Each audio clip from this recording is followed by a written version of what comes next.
आप सभी श्रोतागणों का एक बार फिर से स्वागत है मेरे चैनल रागनी सिंह में। आइए आज सुनते हैं मालती जोशी जी द्वारा लिखी एक और कहानी जिसका शीर्षक है कड़वा सच। तो चलिए शुरू करते हैं कहानी कड़वा सच। दूसरे मेहमानों के साथ जब रजनी ने भी अपना सामान बांधना शुरू किया तो मैंने उसे आड़े हाथों लिया। यह कोई शराफत है? यह तो हुआ नहीं कि 4 दिन पहले से आकर मेरा हाथ बटाती। ऐन बारात चलने के वक्त महारानी टैक्सी से उतरी हैं और अब जाने के लिए भी सबसे पहले तैयार खड़ी हो। हद है। ऐसी कौन सी नौकरी है ये जिसमें छुट्टी का प्रावधान नहीं है? छुट्टियां तो मेरी सबकी सब बकाया हैं रे। पर क्या मियाँ की याद आ रही है तो साथ लाना था ना। मैंने तो सपरिवार आने को कहा था। एक तो मुंह उठाए अकेली चली आई और अब नखरे दिखा रही हो। कोई टेलीफोन नंबर हो तो दे दो, मैं भी कोकिल जी को फोन लगाती हूँ। पागल हुई हो? ये कोई मेरी उम्र है उनके लिए बिसूरने की? मैं तो पिंकी के लिए जल्दी मचा रही थी। क्यों, उसे क्या हुआ? होना क्या है, एक आध बिटिया होती तो पता चलता। लड़की को घर छोड़कर आते हुए कैसा लगता है। तो उसे भी ले आती ना। मेरा बेटा तो बहन के लिए तरसता ही रह गया। यहाँ जो भी आई सब शादीशुदा थीं। बस दिन भर अपने बच्चों को टांगे हुए पति के आगे पीछे डोल रही थीं। दूल्हे के पास घड़ी भर बैठने की किसी को फुर्सत नहीं थी। न कोई हंसी न मजाक। सच पिंकी आती तो रौनक हो जाती, नेहा को भी साथ हो जाता। उसके प्रैक्टिकल चल रहे हैं ना, इसीलिए तो साथ नहीं ला सकी। उसे लेकर आती तो फिर मुझे कोई चिंता नहीं थी। तुम जितने दिन कहती मैं रुक जाती। वैसे अभी तुम्हारा चिंता करना फिजूल है। घर पर पिंकी अकेली थोड़े ही है, उसके भाई हैं, पिता हैं, फिर चिंता कैसी? वह एक कसैली सी हंसी हंस दी। लड़कों का कोई भरोसा होता है? हवा की तरह इधर से आए और उधर निकल गए। और उनके पिता, वे तो बच्चों से बदतर हैं। बिना कहे सुने घर से गायब हो जाएंगे तो आधी रात गए घर लौटेंगे और घर में रहेंगे तो अपने जैसे 4 निठल्लों को जोड़ लेंगे। हम माँ बेटी चाय बना बना कर हलकान हो जाती हैं। ऐसे ऐसे नमूने इकट्ठे कर लेते हैं कि देख कर उबकाई आती है। मुझे एकदम हंसी आ गई। वह चिढ़ गई। इसमें हंसने की क्या बात है? हंसने की ही तो बात है। तुम शायद भूल गई कि कभी ऐसे ही नमूनों पर तुम जान छिड़कती थीं। मुझे खूब याद है। भूलने की मोहलत ही कहाँ मिलती है। एक नमूना तो जिंदगी भर के लिए गले में बांध लिया है। इसीलिए तो डरती हूँ मेरा बस चले तो उन लोगों की छाया भी पिंकी पर न पड़ने दूँ। मेरा जो हुआ सो हुआ, अब उसकी जिंदगी क्यों बर्बाद हो। मैं हैरत से उसे ताकती रह गई। क्या यह रजनी बोल रही है? क्या इसी रजनी ने कोकिल जी के लिए आकाश पाताल एक कर दिया था? घर से भागकर शादी की थी उसने। घर वाले इस शादी के सख्त खिलाफ थे। कोकिल जी के विजाती होने पर उन्हें इतनी आपत्ति नहीं थी, पर उनके कवि होने पर सख्त ऐतराज था। ऐसे लोगों को वे घर गृहस्थी के लायक नहीं समझते थे। पर उस समय रजनी ने बड़ी दिलेरी से कहा था, मैं तो चाहती ही नहीं कि वे घर गृहस्थी के चक्कर में पड़े। मैं तो चाहती हूँ कि वे दीन दुनिया से बेखबर होकर बस लिखते रहें। रही खर्च की बात तो 2 आदमियों का खर्च होता ही कितना है, उतना तो मैं भी कमा सकती हूँ। आखिर मेरी डिग्री किस दिन काम आएगी। रजनी का वह तेज, वह दर्प कहाँ बिला गया। यह तो उस पुरानी रजनी की परछाई भी नहीं लगती है। कैसी बुझ सी गई है। एक बात अच्छी हुई कि मेरे बहुत मनाने पर वह 2-4 दिन रुकने के लिए राजी हो गई। मुझे बहुत खुशी हुई। भीड़ भाड़ में ढंग से बात भी नहीं हो पाई थी। मुझे तो लग रहा था जैसे बरसों हो गए हैं। हम लोगों ने जी भरकर बातें ही नहीं की। इंदौर तो मैं अक्सर आती रहती हूँ, पर पूरा वक्त रिश्तेदारियां निभाने में ही बीत जाता है। रजनी भी अपनी नौकरी, अपनी गृहस्थी में व्यस्त हो गई है। पहले की सी फुर्सत अब दोनों के पास नहीं है। इसके बावजूद जब कभी मिलना हुआ, हमेशा लगता रहा कि रजनी में अब पहले की सी उष्मा नहीं रही। सब कुछ बड़ा औपचारिक सा लगता। कोकिल जी भी अब पहले जैसे मस्त मौला नहीं रह गए थे। उनके ठहाके भी खोखले लगते थे। रजनी से मिलने के बाद एक अजीब सी उदासी मुझे घेर लेती। लगता कि वह बहुत बदल गई है, पर फिर अपने मन को समझाती, समय के साथ सब कुछ बदल जाता है। मैं ही क्या पहले वाली रह गई हूँ। सच तो यह है कि हमें अपने बुढ़ापे का पता अपने हम उम्रों को देखकर ही लग पाता है। फिर भी मुझे अच्छा लगा कि रजनी रुक गई है। शायद इस माहौल में हम ज्यादा खुलकर मिल सकेंगे। रजनी का बिस्तर मैंने अपने कमरे में ही लगवा लिया था। सोचा था रात भर जमकर गप्पे होंगी, पर बिस्तर पर लेटे ही नींद आ गई। पिछले 8 दिनों में पहली बार मुझे जरा ढंग का बिस्तर मिला था।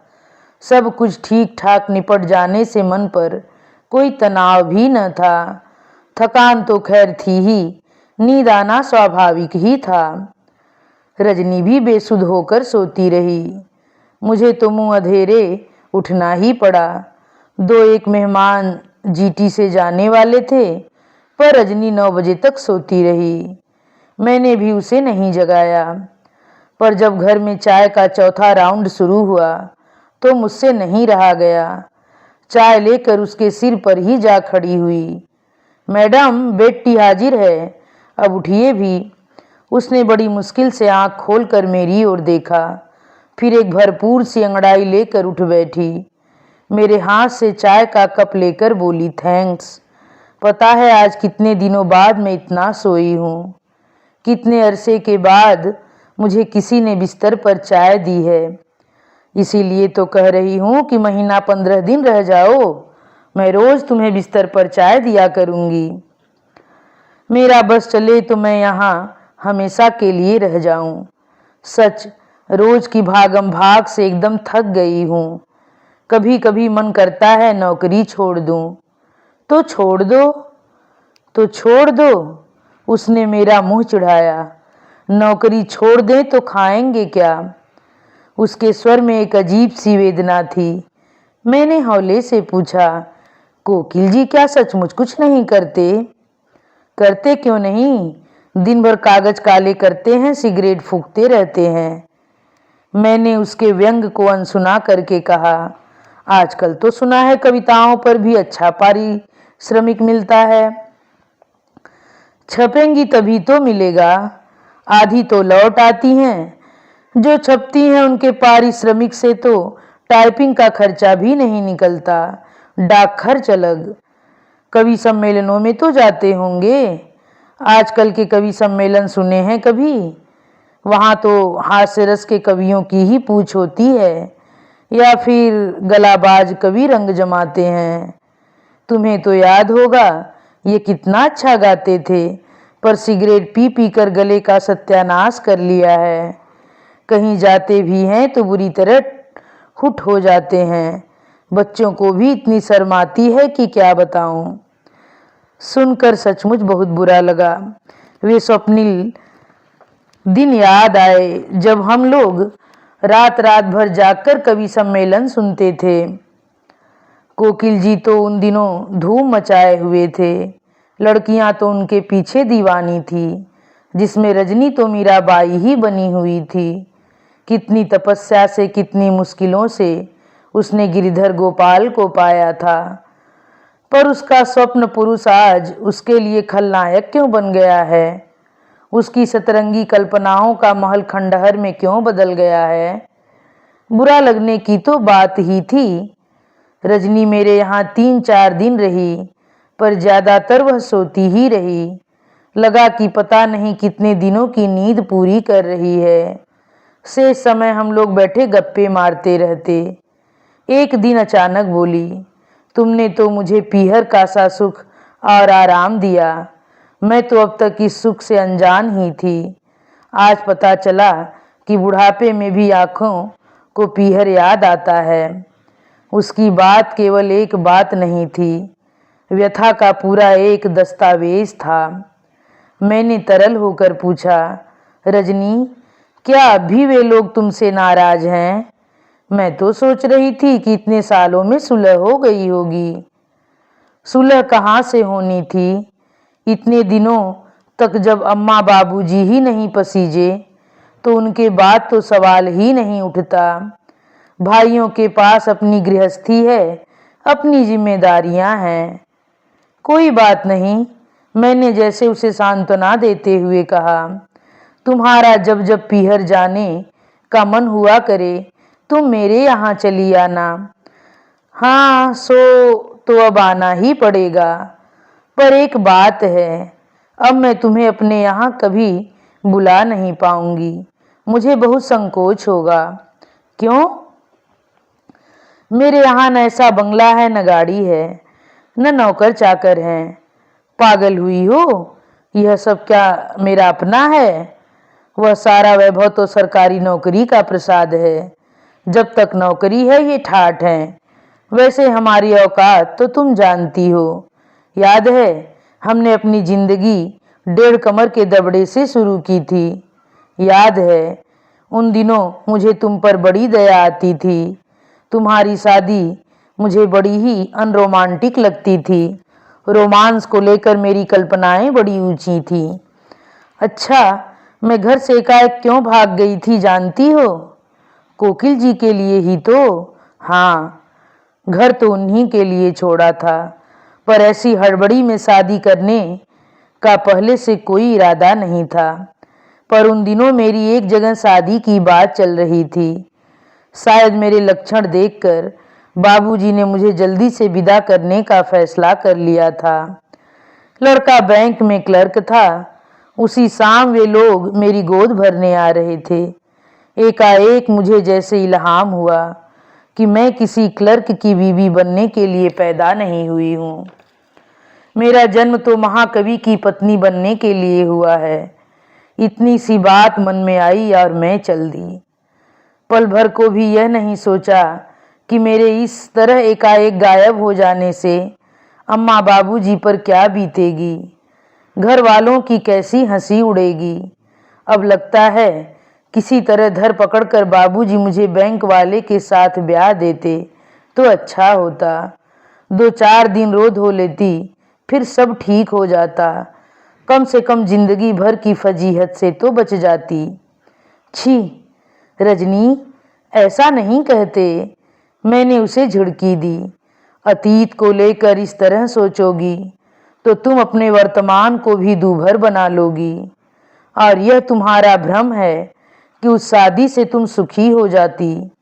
आज तुम अपनी मर्जी की शादी करके मोहभंग का दुख झेल रही हो। बैंक वाले से शादी हो जाती तो जीवन भर प्रेम भंग की पीड़ा भोगती रहती। हर हाल में दुखी तुम्हारा पाथेय होता, क्योंकि शायद तुम यह लिखा कर लाई थी। रजनी फटी फटी आंखों से मुझे देखती रह गई। शायद मैं बहुत कड़ा सच बोल गई थी, जिसे गले में उतारना उसके लिए बहुत कठिन हो रहा था। और अंतिम इन्हीं शब्दों के साथ यह कहानी यहीं पर समाप्त होती है। आप सभी श्रोतागणों से मेरा विनम्र अनुरोध है कि मेरे द्वारा बोली जाने वाली यह कहानी अगर आप लोगों को पसंद आए तो कृपया मेरे चैनल को सब्सक्राइब, वीडियो को लाइक और कमेंट करके ज़रूर बताइए कि कहानी आप लोगों को कैसी लगी। धन्यवाद।